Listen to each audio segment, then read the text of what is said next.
سچائیوں کی پیامبر، آنکھوں پر چشمہ، بدن پر سلیقے کا لباس، نگاہیں سچائیوں کی تلاش میں سرگرداں، ابھرتی ڈوبتی آنکھیں، آواز میں ترنم، تحریر میں زندگی کے نئے معنی کی متلاشی، ہر لمحہ جبر اور جھوٹ کے خلاف برسر پیکار، افسانہ نگار، کالم نگار اور شاعرہ، امام نازش کی تیماردار اور رئیس امروہوی کی عزیز، حسن حمیدی کی دیرینہ ساتھی اور حمایت علی شاعر کی محبوب شخصیت۔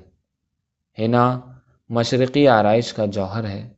صنف نازک کے بدن پر حنا کی پیوند کاری نہ ہو تو عورت کا حسن مکمل نہیں ہوتا، اور ساتھ میں زہد کا عنصر بھی شامل ہو تو حسن دوبالا ہو جاتا ہے۔ ارے بھائی، آپ اب بھی نہیں سمجھے تو سنیے، یہ ہے زاہدہ حنا، اور جب زہد و حنا باہم مربوط ہو جائیں تو وہ زاہدہ حنا بن جاتی ہے، جو آپ کے قلب و ذہن سے جھوٹ کا میل اتار کر اس پر سچائیوں کا لیپ کر دیتی ہے۔ میرے سچ پر کیا سب نے یہ تبصرہ، سچ تو سچ ہے مگر بولتا کون ہے؟ شاہدہ حسن۔